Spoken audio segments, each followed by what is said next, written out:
Hello and welcome to 5.12, and this is called sustainability. Here we are going to talk about the concept of sustainability, and basically that sustainability refers to humans living on Earth and their use of the resources without, hopefully, complete depletion. If we can avoid that, then sustainability is possible. And some indicators that can kind of decide how we're doing would be diversity, which we talk a lot about, food production, global surface temperature, CO2, greenhouse gas, and the people.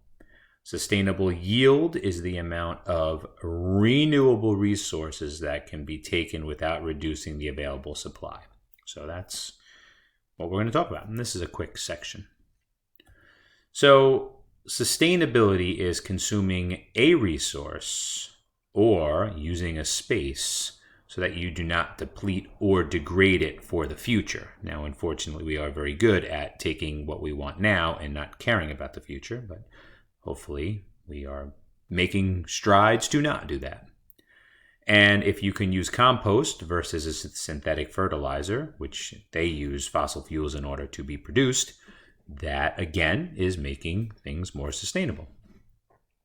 And this is kind of like a population size carrying capacity thing. We're kind of currently right here in this window right here on the world. We are growing. You'll see a graphic coming up that is startling.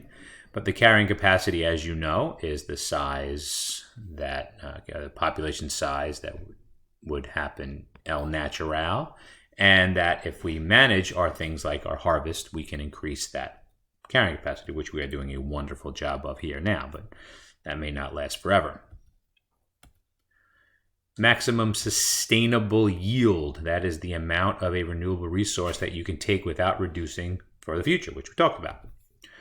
So roughly half the carrying capacity is what your goal is here, and this basically maximizes the yield so that regeneration is possible. So once again, this is where you want to kind of take it from this middle window. So you have to give whatever you're harvesting time to bounce back.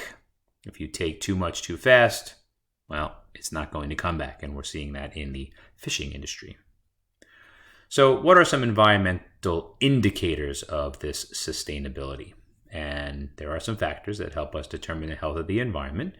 And biodiversity, of course, is one, very important. And that biodiversity comes, as we spoke about earlier in the year, in the genetic aspect, the species, and the ecosystem. So the genetics within a species, the number of species present, and the variety within the ecosystem of different places. And as we destroy these ecosystems, we are lowering the biodiversity of all three choices. Higher biodiversity is healthier. We've learned a lot about that. And the declining biodiversity can indicate things like pollution is increasing, both the toxic kind and CO2, which CO2 itself is not toxic, but its overall effect on the environment is habitat destruction and climate change having to do with CO2. And unfortunately, our global extinction rate, that is also increasing, and I'm going to show you a graphic on that as well. And as that extinction rate increases, the biodiversity and richness go down. So taking a look at this graph, humans have done a wonderful job, unfortunately, of driving many different types of animals to extinction. Amphibians lead the list, and amphibians lead the list because they live in a very narrow kind of area. They need that water to have their young, and then when they get out, they have special conditions that they need. Mammals, birds, reptiles, and fish working their way back down the list, and you can see all have increased dramatically in just, I don't know, would you say the last 40 or 50 years, something like that. Food production, of course, is the Earth's ability, or the soil and the climate, to support agriculture. And if we are destroying the soil and destroying the climate, things will not grow, no matter how much we GMO them. Major threats: climate change, increasing temperature. Increasing temperature is affecting precipitation, which we're seeing. Soil degradation, we didn't talk too much about that yet, but desertification, aka drying out the dirt and just taking everything from it, no good. Topsoil erosion, if it gets washed away because of the lack of its moisture holding ability, that's bad. If we're cutting down trees, soil will erode much faster. And groundwater depletion, taking too much water out of the ground, it cannot be recharged fast enough. Looking at this here, more of your northern locations are going to be able to sustain a little bit better. Our warmer climates are really taking a beating. You can see there that they are as much as a quarter down up until about 2080. So again, a big deal. And those areas in the bottom box, many of them are fertile areas where the climate is good, but we are just destroying the soil and it is eroding. Food production, again, here it comes in again. There's a big overriding topic here is meat consumption. By eating a lot of meat, it is taking away other resources, land for these animals to live on, food for these animals to eat that is food that we can't eat, and they need a tremendous amount of vegetation to get just 1 pound of edible meat, and water they need to drink. Global grain production per capita has also leveled off. So grain would be things that we eat, things that is in bread and in pasta, and that these animals are eating. So you can see this chart's a little old, but you can see how grain production has slowed. And that could again be due to poor conditions of the soil. Atmospheric temperature, again, we speak a lot about that. Life on Earth, that whole range of tolerance we talked about, has a very narrow temperature range it can support. By releasing a ton of extra CO2, and the other side of that is cutting down the trees, which remove CO2, global temperature is increasing. And this would be known as the greenhouse effect. So again, when you see GHG, those are greenhouse gases, and they trap the Earth's heat, or what's called terrestrial radiation, as it's trying to escape. Now, of course, some escapes, but some's getting trapped, which is increasing the temperature slowly but steadily. You can see here that, I say slow because as you look and it's only 0.2 degrees, but compared to what it was, this increase is tremendous.